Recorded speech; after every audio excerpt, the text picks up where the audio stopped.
Déjame hacerte una pregunta que cambiará todo lo que crees saber sobre la Biblia. ¿Por qué José, uno de los personajes más importantes del Antiguo Testamento, no aparece en la lista de las 12 tribus de Israel? Génesis 49 nos muestra las bendiciones de Jacob sobre sus hijos, y José recibe una bendición extraordinaria.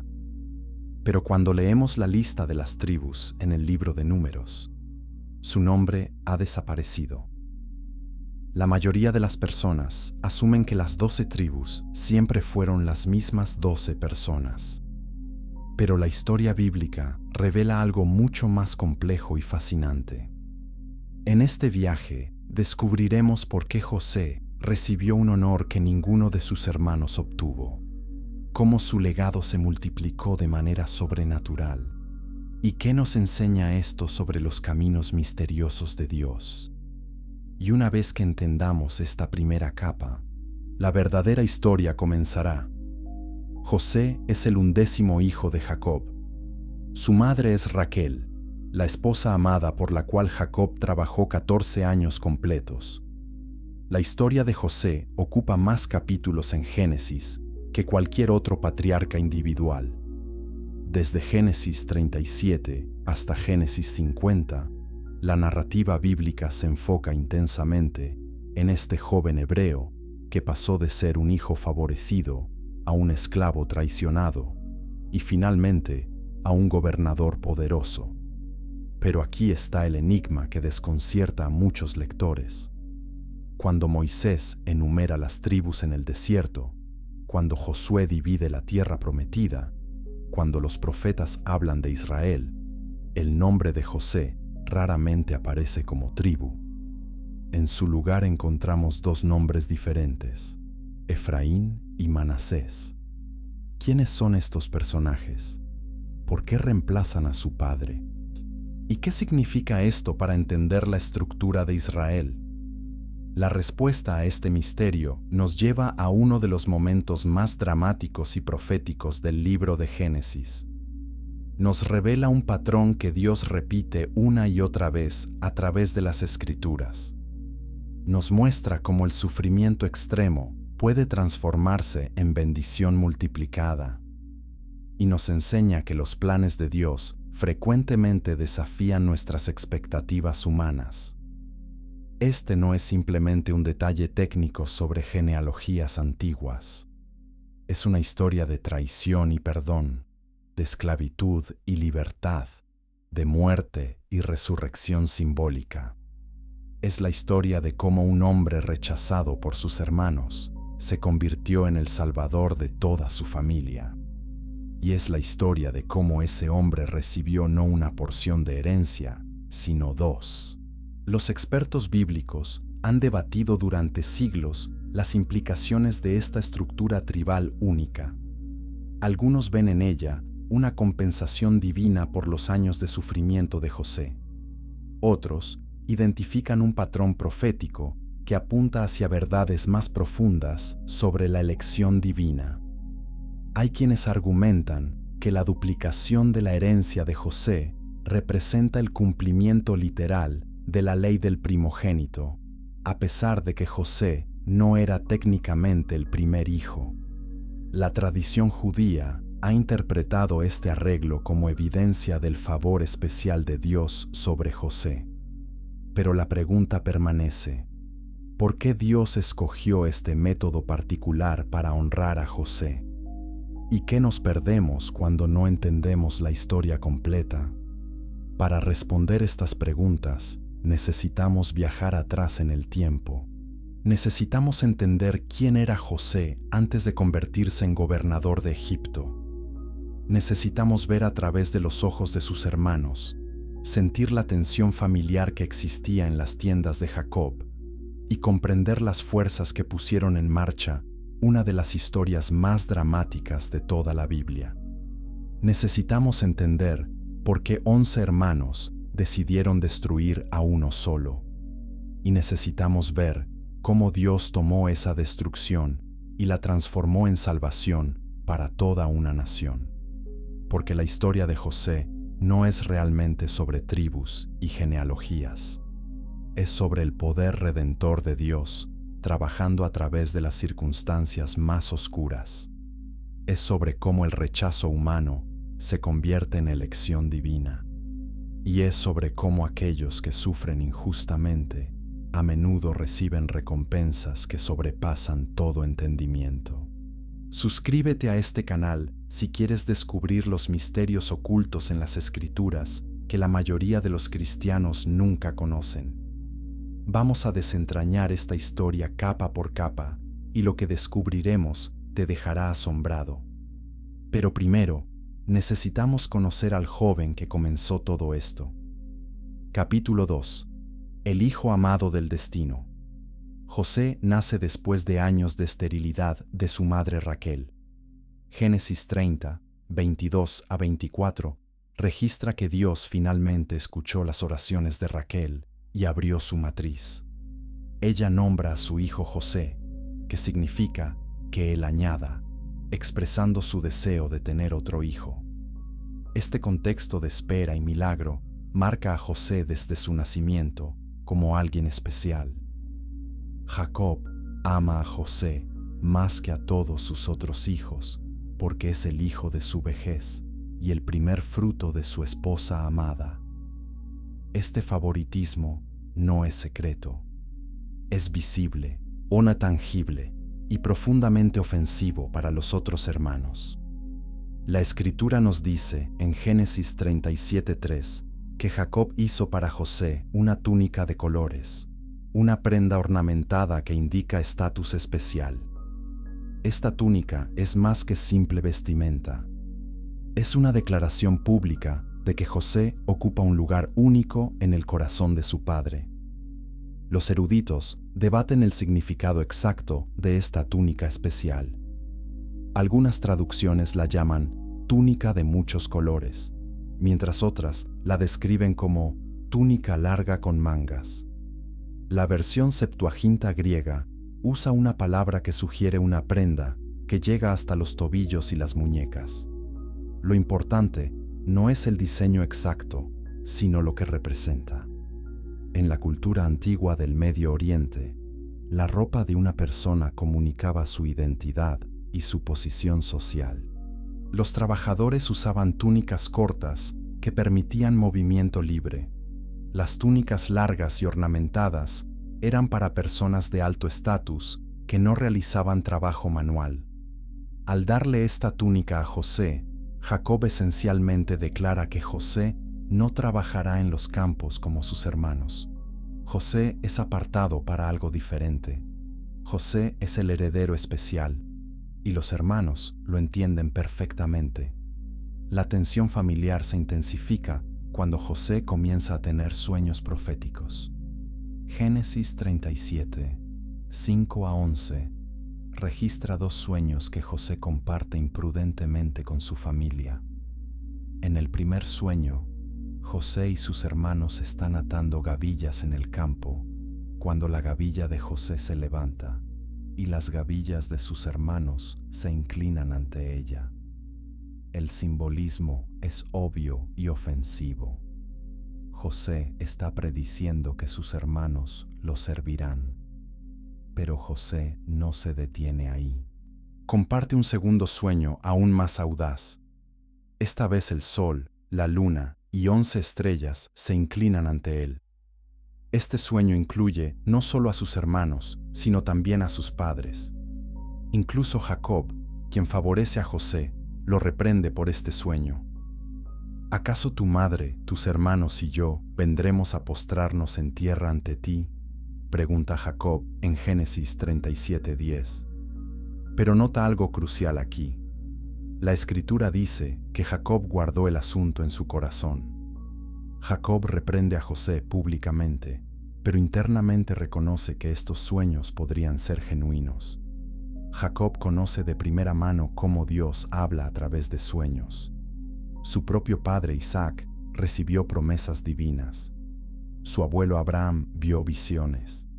Jacob mismo luchó con el ángel de Dios y recibió un nuevo nombre.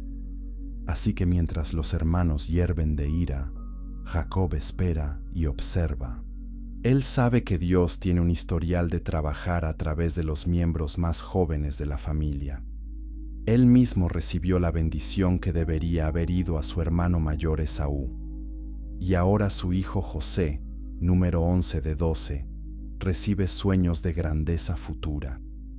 Los hermanos de José no pueden soportar más. Génesis 37:4 dice que odiaban a José y no podían hablarle pacíficamente. La palabra hebrea para odiar aquí es intensa y violenta. No es simplemente irritación o celos leves. Es un odio profundo y consumidor que busca destrucción. Cada vez que ven la túnica especial de José, su resentimiento crece. Cada vez que José habla de sus sueños, su furia se intensifica. Ellos son los hijos mayores. Ellos han trabajado los rebaños de su padre durante años. Ellos merecen respeto y honor. Pero en lugar de eso, si su padre ignora sus esfuerzos y exalta a este hermano menor arrogante, que no hace nada excepto contar sueños grandiosos sobre su futura grandeza. ¿Te has preguntado alguna vez por qué Dios permitió que José tuviera estos sueños tan temprano en su vida? ¿Por qué revelar un destino glorioso a alguien que aún no está preparado para manejarlo? La respuesta nos enseña algo profundo sobre cómo Dios trabaja. Los sueños que José recibe no son para su gloria inmediata, son para su supervivencia futura. Cuando José enfrente años de esclavitud y prisión, cuando todo parezca perdido y sin esperanza, estos sueños serán el ancla que mantendrá su fe viva. José recordará que Dios le mostró un futuro donde él tenía autoridad y propósito, y ese recuerdo lo sostendrá a través de la oscuridad. Pero en este momento, José es joven e inmaduro. Él no entiende el costo de la grandeza, no comprende que el camino hacia el trono pasa por la prisión, y ciertamente no imagina que sus propios hermanos están a punto de intentar asesinarlo. Comenta abajo si alguna vez has sentido que Dios te mostró un destino que parecía imposible de alcanzar. Porque lo que le sucede a José a continuación es una de las traiciones más impactantes en toda la Escritura. Capítulo 3. La traición que cambió la historia. Jacob envía a José a revisar a sus hermanos que están pastoreando los rebaños cerca de Siquem. Génesis 37, 13 a 14, registra que Jacob le dice a José: «Tus hermanos están apacentando las ovejas en Siquem. Ven, te enviaré a ellos». José obedece sin cuestionar. Él camina solo a través del territorio peligroso, vistiendo probablemente su túnica especial, y sin tener idea de que está caminando directamente hacia una trampa mortal. Cuando finalmente encuentra a sus hermanos en Dotán, ellos lo ven venir desde lejos, y en ese momento toman una decisión que cambiará el curso de la historia. «Aquí viene el soñador», dicen con desprecio en Génesis 37:19. «Vamos, matémoslo y echémoslo en una cisterna, y diremos que una mala bestia lo devoró. Entonces veremos qué será de sus sueños». Esta conspiración para cometer asesinato revela la profundidad de su odio. No están actuando en un momento de pasión descontrolada. Están planeando fríamente el asesinato de su propio hermano. Están preparando una mentira elaborada para engañar a su padre. Y están justificando todo esto porque están cansados de los sueños de grandeza de José. Pero hay una ironía terrible aquí que ellos no ven. Al intentar destruir los sueños de José, en realidad están poniendo en marcha los eventos que harán que esos sueños se cumplan. Dios usa incluso la maldad humana para cumplir sus propósitos. Y la traición de estos hermanos se convertirá en el vehículo de la salvación de toda la familia. Rubén, el hermano mayor, interviene para salvar la vida de José. Génesis 37, 21 a 22, nos dice que Rubén propone echar a José en una cisterna en el desierto, pero no matarlo directamente. El plan de Rubén es regresar más tarde y rescatar a José secretamente. Pero Rubén no conoce toda la historia. Los otros hermanos aceptan su sugerencia, pero no porque quieran preservar la vida de José. Lo hacen porque arrojar a alguien en una cisterna seca en el desierto es una sentencia de muerte lenta. José morirá de hambre o sed, o será devorado por animales salvajes.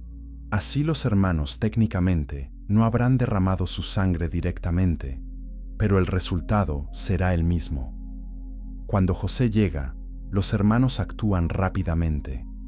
Le arrancan su túnica especial, el símbolo de todo su resentimiento, y lo arrojan en una cisterna vacía. Imagina el terror de José en ese momento. Un minuto está caminando bajo el sol, el siguiente está en la oscuridad de un pozo profundo. Sus hermanos, la gente que debería protegerlo, lo han atacado violentamente. Él grita pidiendo ayuda, pero ellos se sientan a comer pan, ignorando sus súplicas. Génesis 37:25 describe esta escena con una crueldad escalofriante. Los hermanos se sientan a comer mientras su hermano menor está atrapado en un pozo, posiblemente herido, definitivamente aterrorizado. Esta imagen nos muestra cuán completamente el odio ha endurecido sus corazones. Han deshumanizado a José hasta el punto donde pueden disfrutar una comida mientras él sufre. Pero Dios está observando, y Él tiene otros planes. Mientras los hermanos comen, ven una caravana de ismaelitas que viajan hacia Egipto con especias, bálsamo y mirra. Judá, quien más tarde se convertirá en el ancestro del Mesías, propone una idea diferente. ¿Qué ganaremos con matar a nuestro hermano y ocultar su sangre?, pregunta en Génesis 37:26. Vendámoslo a los ismaelitas y no pongamos nuestra mano sobre él, porque es nuestro hermano, nuestra propia carne. Los hermanos están de acuerdo. Sacan a José del pozo y lo venden por 20 piezas de plata, el precio estándar para un esclavo joven. José es arrastrado encadenado hacia Egipto, llorando y suplicando, pero sus hermanos han endurecido sus rostros contra él. Años después, en Génesis 42:21, los hermanos recordarán este momento con culpa. Vimos la angustia de su alma cuando nos rogaba y no le escuchamos. Los hermanos matan un cabrito y empapan la túnica especial de José en su sangre. Llevan la túnica ensangrentada a Jacob y le preguntan: ¿reconoces si esta es la túnica de tu hijo o no? Jacob reconoce la túnica inmediatamente. Su conclusión es inevitable y devastadora. Una mala bestia lo devoró, grita Jacob en Génesis 37:33. José ha sido despedazado. Jacob rasga sus vestiduras, se viste de cilicio y se lamenta por su hijo durante muchos días. Todos sus hijos e hijas intentan consolarlo, pero Jacob rechaza el consuelo. Descenderé enlutado hasta mi hijo en el Seol, declara. Los hermanos miran el dolor inconsolable de su padre, el dolor que ellos causaron, y guardan su terrible secreto. Ellos han logrado su objetivo. José ha desaparecido. Ya no habrá más sueños, no más túnica especial, no más favoritismo.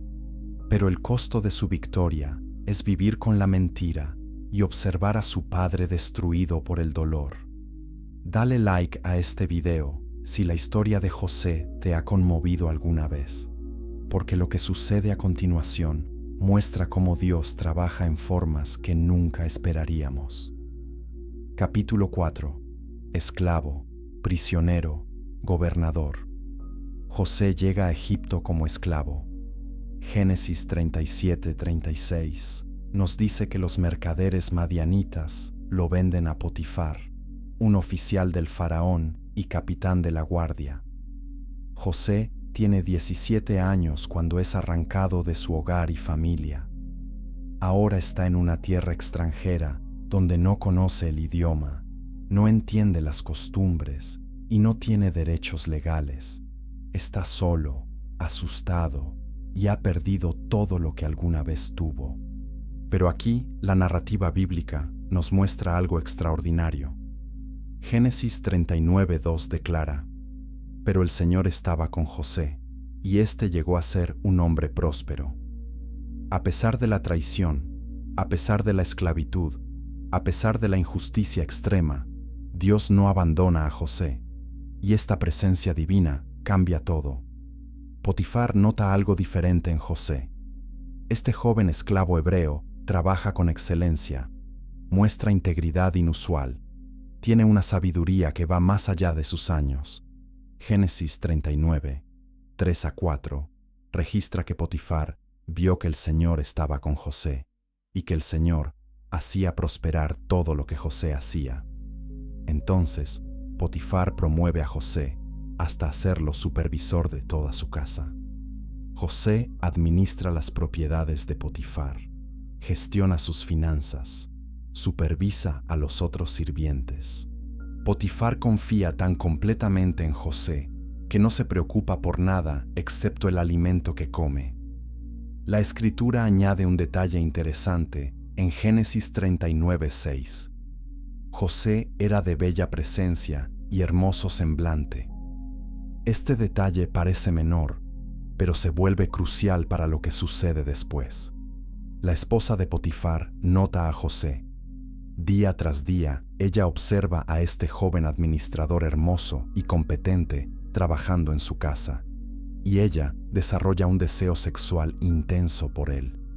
Génesis 39:7 registra con simplicidad directa: Después de estas cosas, la mujer de su señor puso sus ojos en José y le dijo: Acuéstate conmigo. Esta no es una insinuación sutil. Es una proposición sexual descarada de una mujer poderosa a un esclavo indefenso. José enfrenta una tentación peligrosa. Si rechaza a esta mujer, ella podría arruinarlo. Si acepta, traiciona la confianza de su amo y peca contra Dios. José escoge la integridad. Su respuesta en Génesis 39, 8-9, revela su carácter. Mi Señor no se preocupa de nada conmigo y ha puesto en mi mano todo lo que tiene. No hay otro mayor que yo en esta casa, y ninguna cosa me ha reservado sino a ti, por cuanto tú eres su mujer. ¿Cómo, pues, haría yo este grande mal y pecaría contra Dios? Pero la esposa de Potifar no acepta el rechazo. Génesis 39:10 nos dice que ella acosaba a José día tras día. Esta es una situación de abuso sexual, donde una persona en posición de poder persigue sexualmente a alguien vulnerable. José hace lo correcto al resistir repetidamente. Finalmente, en un día cuando no hay nadie más en la casa, ella lo agarra físicamente por su manto y demanda que se acueste con ella. José huye tan rápidamente que deja su manto en las manos de ella. Esta es la segunda vez en la vida de José que una prenda de vestir se convierte en evidencia de algo que él no hizo. Primero, fue su túnica especial, usada para engañar a su padre sobre su supuesta muerte. Ahora es su manto usado para acusarlo falsamente de intento de violación. La mujer de Potifar grita y llama a los sirvientes. Ella les muestra el manto de José como evidencia y cuenta una mentira calculada. El hebreo que nos trajiste vino a mí para burlarse de mí, dice en Génesis 39:14. Nota cómo ella culpa a su esposo diciendo que nos trajiste, implicando que Potifar es responsable por traer a este supuesto violador a su casa. Cuando Potifar regresa, ella repite la acusación. Potifar se enfurece y arroja a José en la prisión donde están los presos del rey. José ha perdido todo nuevamente. Pasó de hijo favorecido a esclavo y luego de administrador confiable a prisionero acusado falsamente. 2 veces ha actuado con integridad, 2 veces ha sido castigado injustamente, y sin embargo, la Escritura repite el estribillo poderoso en Génesis 39:21. Pero el Señor estaba con José y le extendió su misericordia. En prisión, José nuevamente prospera. El jefe de la cárcel ve las mismas cualidades que Potifar vio y pone a José a cargo de todos los prisioneros. José administra las operaciones diarias de la prisión y el jefe no se preocupa por nada bajo el cuidado de José. Entonces llegan 2 prisioneros especiales, el copero del faraón y su panadero. Ambos ofenden al faraón y son encarcelados. Una noche ambos tienen sueños perturbadores. José nota su angustia y pregunta qué les preocupa. Ellos explican que han tenido sueños, pero no hay intérprete. José responde con palabras que revelan su fe. ¿No pertenecen a Dios las interpretaciones? En Génesis 48. José interpreta ambos sueños. Le dice al copero que será restaurado a su posición en 3 días. Le dice al panadero que será ejecutado en 3 días. José le pide al copero que lo recuerde cuando sea restaurado y mencione su caso al faraón. 3 días después, todo sucede exactamente como José predijo. El copero es restaurado y el panadero es colgado. Pero el copero olvida completamente a José. Génesis 40:23 dice simplemente: el jefe de los coperos no se acordó de José, sino que lo olvidó. José permanece en prisión 2 años más. 2 años adicionales de espera. 2 años más de aparente olvido. Pero Dios no ha olvidado. Y cuando el momento perfecto llegue, todo cambiará en un solo día. Comparte este video si conoces a alguien que está pasando por una temporada de espera injusta, porque la liberación de José está a punto de llegar de la manera más dramática posible. Capítulo 5. Los sueños que salvaron naciones. 2 años después de que el copero saliera de prisión, el faraón tiene 2 sueños perturbadores en una misma noche. Génesis 41, 1-7, describe ambos sueños en detalle vívido. En el primer sueño, Faraón está de pie junto al río Nilo, cuando 7 vacas hermosas y gordas salen del río y pastan en el prado. Luego, 7 vacas feas y flacas salen del río y devoran a las 7 vacas hermosas.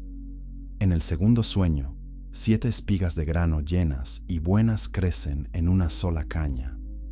Luego, 7 espigas delgadas y quemadas por el viento del este brotan y devoran las 7 espigas buenas. Faraón despierta angustiado. Estos sueños se sienten importantes y ominosos, pero él no puede entender su significado.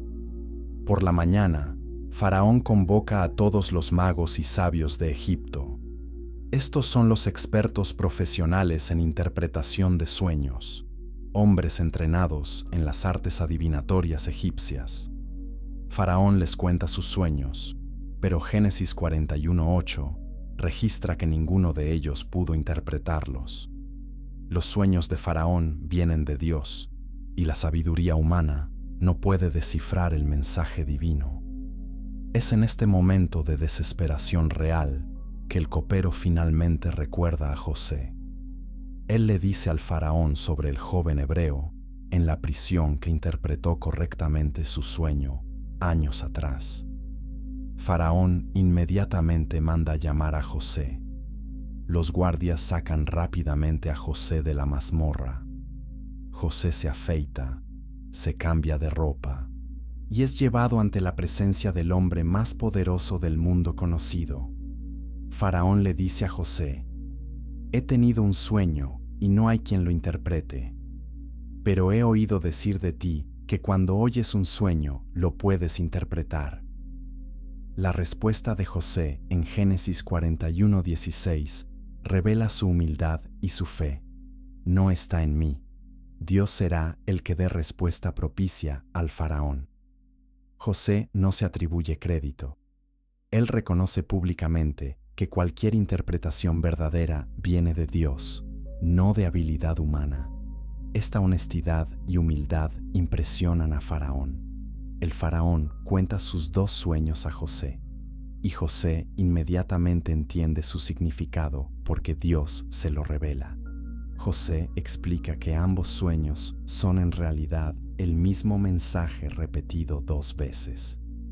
Dios está mostrando a Faraón lo que está por venir, y lo repite porque el asunto está determinado firmemente por Dios, y Dios lo ejecutará pronto. José interpreta los sueños con claridad y audacia. Las 7 vacas buenas y las 7 espigas buenas representan 7 años de gran abundancia que vendrán a toda la tierra de Egipto. Las 7 vacas flacas y las 7 espigas quemadas representan 7 años de hambre severa que seguirán. El hambre será tan devastadora que consumirá toda la abundancia anterior, y la tierra será arruinada por el hambre. Esta es una profecía de 14 años, 7 años de prosperidad sin precedentes, seguidos de 7 años de desastre catastrófico. Pero José no se detiene con la interpretación. Él procede a dar consejo político no solicitado al gobernante más poderoso de la tierra. José recomienda que Faraón nombre un administrador sabio sobre Egipto para recolectar 1/5 de toda la cosecha durante los 7 años de abundancia y almacenarla para los 7 años de hambre. Este es un momento extraordinario. José es un prisionero hebreo, un esclavo extranjero acusado de intento de violación. Él no tiene educación formal en administración gubernamental egipcia. No tiene credenciales ni posición. Y sin embargo, habla con la autoridad de alguien que conoce la verdad y la comparte sin temor a las consecuencias. Faraón y sus oficiales reconocen inmediatamente que José habla con sabiduría divina. Faraón pregunta a sus sirvientes en Génesis 41:38, ¿acaso hallaremos a otro hombre como este, en quien esté el Espíritu de Dios? Entonces Faraón hace algo impensable. Él nombra a José, un prisionero extranjero, como gobernador sobre toda la tierra de Egipto, segundo en poder, solo después del propio Faraón. Faraón le dice a José en Génesis 41:40, «Tú estarás sobre mi casa, y por tu palabra se gobernará todo mi pueblo, solamente en el trono seré yo mayor que tú». En un solo día, José pasa de la prisión al palacio. Faraón le da su anillo de sellar, lo viste con ropas de lino fino, pone un collar de oro alrededor de su cuello y lo hace montar en su segundo carro real. Los heraldos gritan delante de José, «Doblad la rodilla». José tiene autoridad absoluta sobre todo Egipto, excepto el trono mismo. Faraón también le da a José un nombre egipcio, Safnat-Panea, y una esposa egipcia, Asenat, hija de Potifera, sacerdote de On. José tiene 30 años cuando entra al servicio de Faraón. Han pasado 13 años desde que fue vendido como esclavo. 13 años de sufrimiento, traición y espera. Pero ahora todo cambia en un instante. Los sueños que José tuvo cuando era adolescente, los sueños que sus hermanos intentaron destruir, están comenzando a cumplirse. Pero el cumplimiento completo aún está por venir. Suscríbete y activa las notificaciones, porque lo que sucede cuando los hermanos de José viajan a Egipto buscando comida es uno de los momentos más dramáticos en toda la Biblia. Capítulo 6. El reencuentro que nadie esperaba. Durante los 7 años de abundancia, José viaja por todo Egipto supervisando la recolección masiva de grano. Génesis 41:49 nos dice que José almacenó grano como la arena del mar, tanto que dejó de medirlo porque era incalculable. Durante este tiempo, su esposa Asenat le da 2 hijos. José nombra al primero Manasés, que significa Dios me ha hecho olvidar todo mi sufrimiento y toda la casa de mi padre. Nombra al segundo Efraín, que significa Dios me ha hecho fructífero en la tierra de mi aflicción. Estos nombres revelan el estado emocional de José. Él ha comenzado a sanar de su trauma. Está construyendo una nueva vida en Egipto. Pero nota que incluso en su bendición, él recuerda su sufrimiento. El nombre Efraín especialmente muestra que José no ha olvidado que Egipto es la tierra de su aflicción, no su verdadero hogar. Entonces, los 7 años de abundancia terminan y comienzan los 7 años de hambre, exactamente como José predijo. El hambre es severa en toda la región. Egipto tiene comida solo porque José preparó durante los años de abundancia. Cuando la gente de Egipto clama a Faraón por pan, él los envía a José. José abre los almacenes y vende grano a los egipcios, pero el hambre se extiende más allá de Egipto. Génesis 41:57 registra que toda la tierra venía a Egipto para comprar grano a José, porque el hambre era severa en toda la tierra.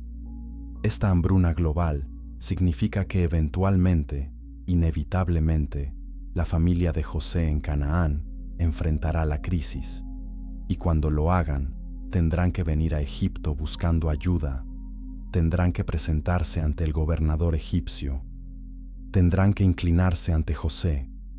Génesis 42, 1-3 describe cómo Jacob escucha que hay grano en Egipto y envía a 10 de sus hijos a comprar comida. Él se niega a enviar a Benjamín, el hermano menor de José y único otro hijo de Raquel, porque teme que le suceda algún desastre.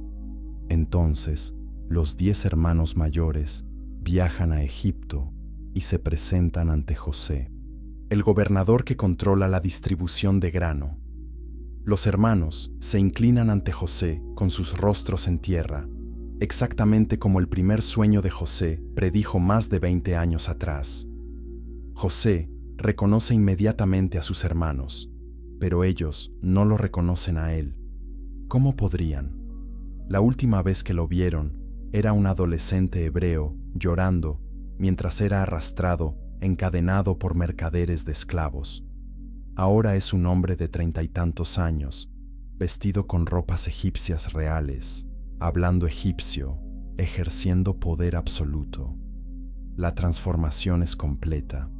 José decide no revelar su identidad inmediatamente.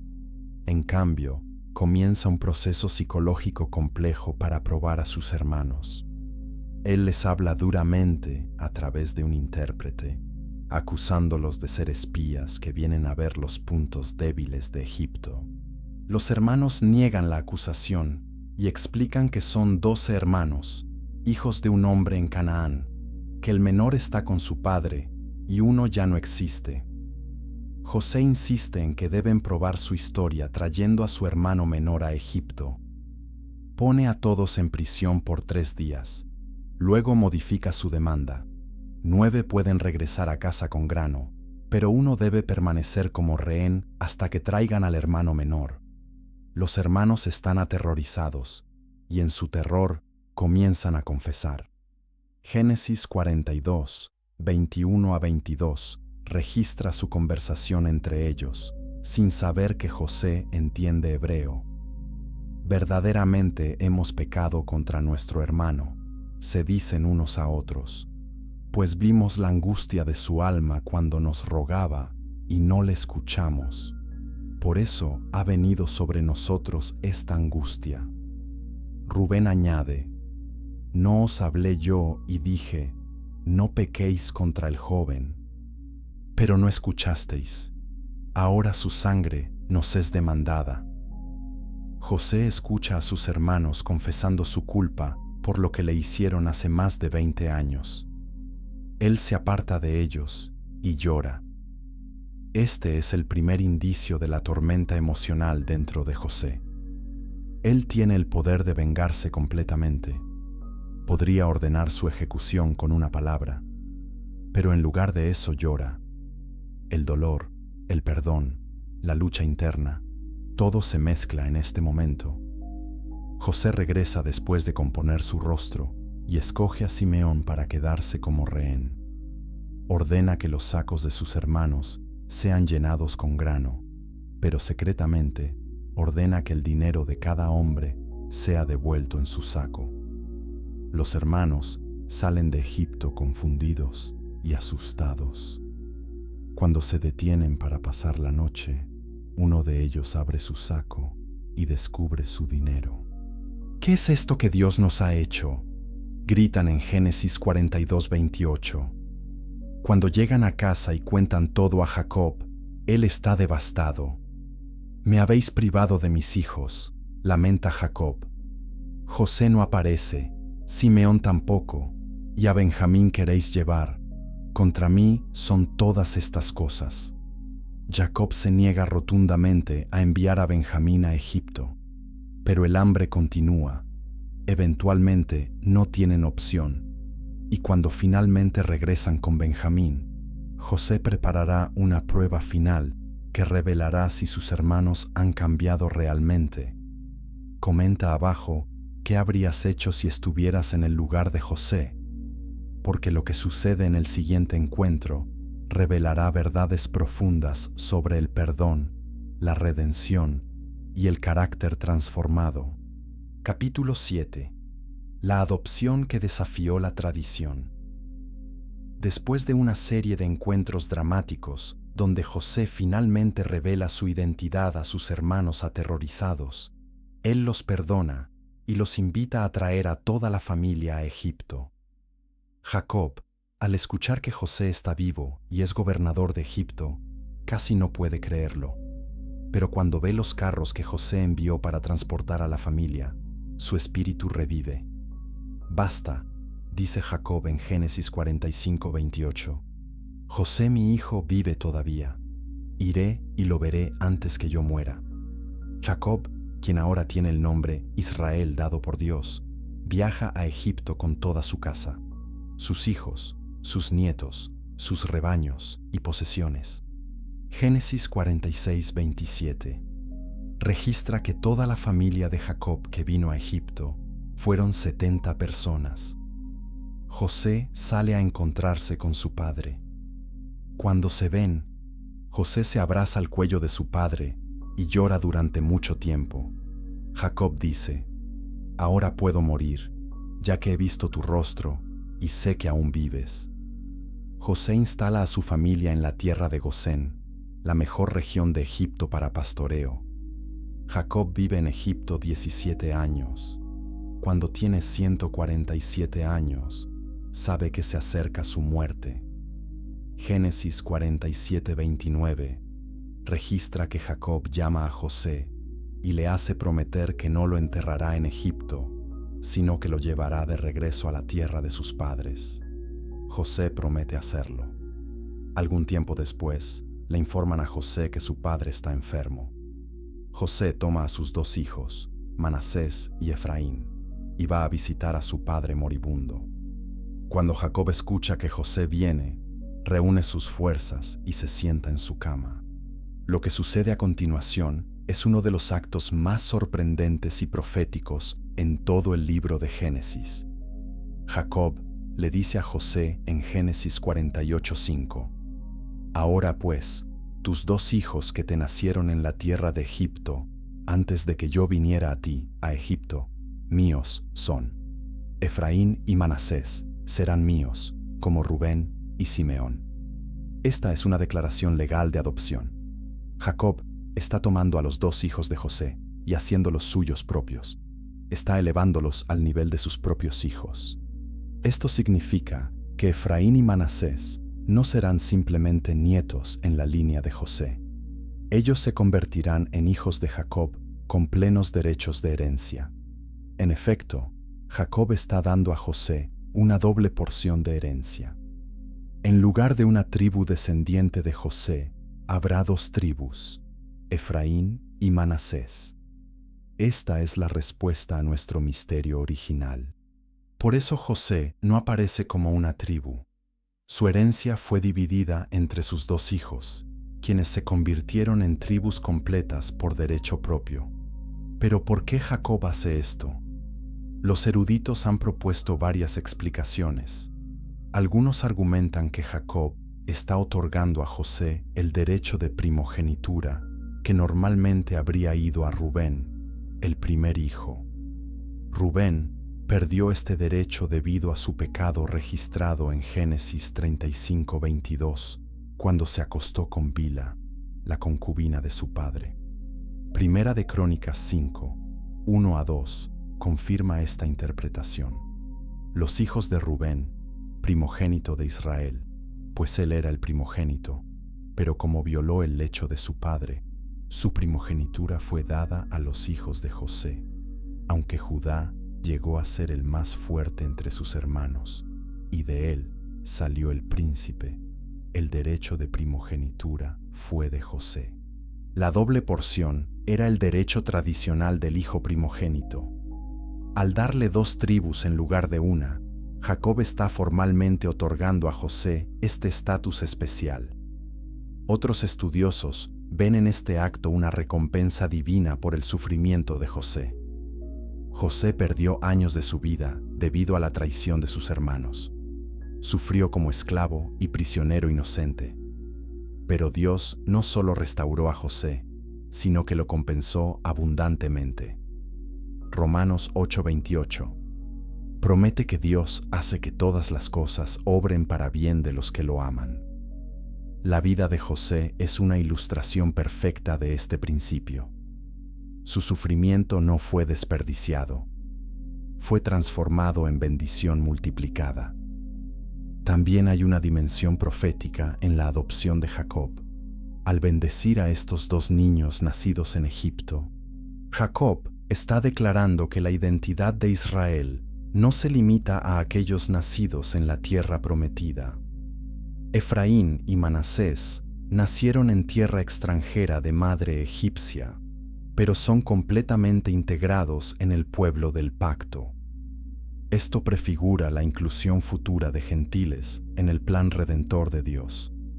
Pero Jacob no ha terminado. Génesis 48, 13-14, describe cómo José coloca cuidadosamente a sus hijos frente a Jacob. Pone a Manasés, el primogénito, a la derecha de Jacob, para que Jacob pueda poner su mano derecha sobre él.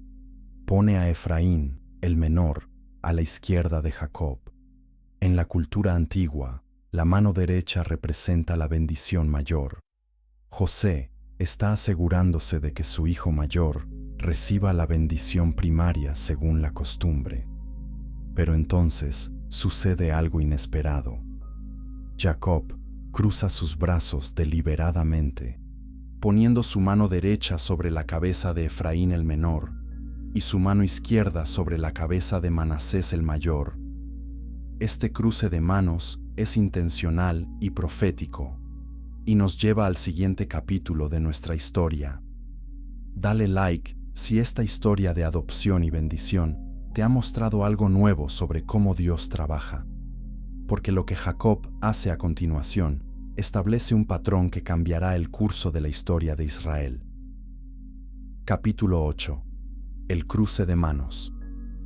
Profético. José ve que su padre ha colocado su mano derecha sobre Efraín en lugar de sobre Manasés, y le desagrada. Génesis 48, 17-18, registra que José toma la mano de su padre para moverla de la cabeza de Efraín a la cabeza de Manasés. No así, padre mío, dice José, porque este es el primogénito. Pon tu mano derecha sobre su cabeza. Y José está intentando corregir lo que él percibe como un error de su padre anciano. Seguramente Jacob, con su vista debilitada, simplemente ha confundido cuál hijo es cuál. Pero Jacob rehúsa cambiar sus manos. Él responde en Génesis 48:19. Lo sé, hijo mío, lo sé. También él vendrá a ser un pueblo, y será también engrandecido. Pero su hermano menor será más grande que él, y su descendencia formará multitud de naciones. Este momento es extraordinario por múltiples razones. Primero, Jacob está conscientemente y deliberadamente invirtiendo el orden tradicional de bendición. Él no está confundido o desorientado, está actuando con plena intención profética. Está declarando que Efraín, el hijo menor, recibirá la bendición mayor y se convertirá en la tribu más prominente. Segundo, este acto continúa un patrón que hemos visto repetirse a través de Génesis. Dios consistentemente escoge al menor sobre el mayor. Caín era mayor, pero Dios aceptó la ofrenda de Abel. Ismael era mayor, pero Dios escogió a Isaac. Esaú era el primogénito, pero Dios escogió a Jacob. Ahora Jacob, quien él mismo fue el hijo menor escogido sobre su hermano mayor, está repitiendo este patrón divino con sus nietos. Dios no está limitado por convenciones humanas o expectativas de primogenitura. Él escoge según su voluntad soberana. Tercero, la bendición específica que Jacob pronuncia sobre Efraín es profética e históricamente significativa. Jacob declara que la descendencia de Efraín formará multitud de naciones. Esta frase en hebreo, Melo Hagoyim, literalmente significa plenitud de naciones o multitud de pueblos. Es una bendición de fertilidad y expansión extraordinarias, y la historia confirma el cumplimiento de esta profecía. La tribu de Efraín se convirtió en una de las más grandes y poderosas de Israel. Cuando las tribus se establecieron en la tierra prometida, Efraín recibió territorio fértil y estratégico. La ciudad de Silo, donde el tabernáculo estuvo durante siglos, estaba en territorio de Efraín. Josué, el sucesor de Moisés que llevó a Israel a la tierra prometida, era de la tribu de Efraín. Samuel, el gran profeta que ungió a los primeros reyes de Israel, era de Efraín. Cuando el reino de Israel se dividió después de la muerte del rey Salomón, Efraín se convirtió en la tribu dominante del reino del norte. De hecho, los profetas frecuentemente usan el nombre Efraín como sinónimo del reino del norte completo de Israel. Oseas, escribiendo sobre el juicio venidero sobre el reino del norte, repetidamente se refiere a Efraín, representando a toda la nación. Por ejemplo, Oseas 5:3 dice: Yo conozco a Efraín, e Israel no me es desconocido. Isaías, Jeremías y Ezequiel también usan Efraín de esta manera. El nombre de la tribu se convirtió en metonimia para todo el reino. Esta es la evidencia del cumplimiento de la bendición de Jacob. Efraín no solo se convirtió en una tribu grande, sino que su identidad se expandió para representar a millones de israelitas. Pero hay una ironía trágica en la historia de Efraín. A pesar de su bendición y prominencia, Efraín también lideró la rebelión contra la casa de David y cayó en la idolatría severa. El reino del norte, dominado por Efraín, estableció santuarios rivales en Dan y Betel con becerros de oro, rechazando el templo de Jerusalén. Los profetas condenaron repetidamente la infidelidad espiritual de Efraín. Oseas 4:17 declara: Efraín se ha unido a los ídolos, déjalo. Eventualmente, en 722 a.C., el imperio asirio conquistó el reino del norte y deportó a las tribus, incluyendo Efraín. Las 10 tribus del norte, lideradas por Efraín, fueron dispersadas entre las naciones y en gran medida perdieron su identidad tribal distinta. Esto nos enseña que incluso las bendiciones más grandes requieren fidelidad para ser preservadas. Mientras tanto, Manasés, aunque recibió la bendición menor, también se convirtió en una tribu grande y poderosa. Manasés eventualmente se dividió en 2 medias tribus. Una media tribu se estableció al este del río Jordán y la otra al oeste. Esto significa que Manasés tuvo presencia en ambos lados del Jordán, un arreglo único entre las tribus. La tribu de Manasés produjo guerreros valientes y ocupó territorios extensos. Aunque Efraín recibió la prominencia profetizada, Manasés no fue insignificante. Ambos hijos de José se convirtieron en tribus completas con herencia territorial y significado histórico. La doble bendición de José se cumplió completamente. Génesis 48:20 registra las palabras finales de Jacob sobre sus nietos. En ti bendecirá Israel, diciendo: háganos Dios como a Efraín y como a Manasés. Esta bendición se convirtió en la bendición tradicional judía pronunciada sobre niños varones hasta el día de hoy. En ceremonias del Shabbat, los padres judíos ponen sus manos sobre las cabezas de sus hijos y dicen: que Dios te haga como Efraín y como Manasés. ¿Por qué estos dos en particular? Porque representan hermanos que vivieron en armonía sin rivalidad destructiva. A diferencia de Caín y Abel, de Isaac e Ismael, de Jacob y Esaú, de José y sus hermanos, Efraín y Manasés no lucharon entre sí. El mayor aceptó que el menor recibiera la bendición mayor sin resentimiento registrado. Ellos modelan la paz fraternal que Dios desea. Comparte este video con alguien que necesita entender cómo Dios obra de maneras inesperadas, porque ahora vamos a explorar cómo este arreglo único afectó la estructura completa de las 12 tribus. Capítulo 9. Efraín, el poder oculto de Israel. Cuando Israel sale de Egipto bajo el liderazgo de Moisés, la organización tribal incluye a Efraín y Manasés como tribus completas. Números 1 registra el censo del pueblo en el desierto del Sinaí. Cada tribu es contada separadamente: Rubén, Simeón, Gad, Judá, Isaacar, Zabulón, Efraín, Manasés, Benjamín, Dan, Aser y Neftalí. Nota que José no aparece en esta lista, pero sus dos hijos sí.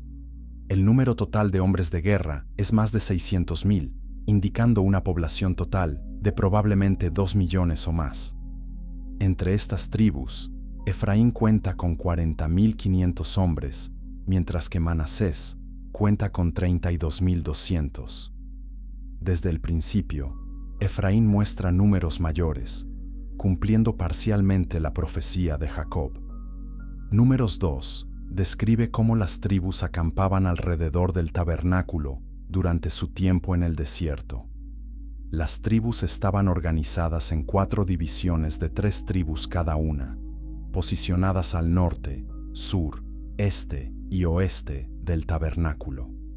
Efraín lideraba la división occidental junto con Manasés y Benjamín. Esta agrupación es significativa porque estos son los 3 descendientes de Raquel, los 2 hijos de José, Efraín y Manasés, y Benjamín. Cuando las tribus marchaban, la división de Efraín ocupaba una posición de honor. El estandarte de Efraín era visible y reconocible. La prominencia de Efraín estaba establecida desde los días del desierto. Cuando Israel finalmente entra en la tierra prometida bajo Josué, cada tribu recibe su asignación territorial. Josué 16 describe la herencia de los hijos de José, específicamente el territorio de Efraín.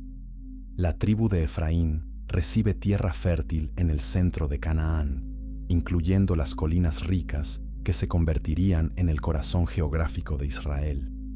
Las ciudades principales como Silo y Siquem están en o cerca del territorio de Efraín. Silo se convierte en el centro religioso de Israel durante el período de los jueces. El tabernáculo permanece en Silo por más de 300 años. Esto significa que Efraín alberga la presencia de Dios en medio de Israel durante siglos. Los israelitas suben a Silo para las fiestas anuales, para ofrecer sacrificios, para buscar dirección divina. La centralidad geográfica y religiosa de Efraín es indiscutible. Josué, el conquistador de Canaán, es de la tribu de Efraín. Números 13, 8 y 16 identifica a Josué como Oseas hijo de Nun, de la tribu de Efraín, cuyo nombre Moisés cambió a Josué. Este líder valiente que llevó a Israel a través del Jordán, conquistó Jericó y distribuyó la tierra era de Efraín. Su liderazgo eleva el prestigio de su tribu. Después de la conquista, Josué hace su hogar en Timnat Sera, en la región montañosa de Efraín, y donde eventualmente es enterrado. El libro de Jueces registra que Israel sirvió al Señor todos los días de Josué, asociando la fidelidad de Israel con el liderazgo de este hombre de Efraín. Samuel, el último y más grande de los jueces, y el profeta que ungió a los primeros 2 reyes de Israel, también era de la tribu de Efraín. Primera de Samuel 1:1 identifica a su padre Elcana como efraimita. Samuel nació como respuesta a las oraciones de su madre Ana en Silo. Él ministró en el tabernáculo bajo el sacerdote Elí. Como adulto, Samuel viajaba en un circuito juzgando a Israel, pero su hogar estaba en Ramá, en territorio de Efraín. Él ungió a Saúl como el primer rey, y cuando Saúl fracasó, Samuel ungió a David. La influencia de Samuel sobre la formación de la monarquía israelita es incalculable, y era de Efraín. Sin embargo, cuando el reino se divide después de la muerte de Salomón, Efraín se convierte en el líder del reino del norte que se rebela contra la casa de David. Jeroboam, el primer rey del reino del norte, es de la tribu de Efraín según Primera de Reyes 11:26. Jeroboam establece becerros de oro en Dan y Betel, diciendo al pueblo: «He aquí tus dioses, Israel, que te hicieron subir de la tierra de Egipto». Esta es una repetición del pecado del becerro de oro en el desierto.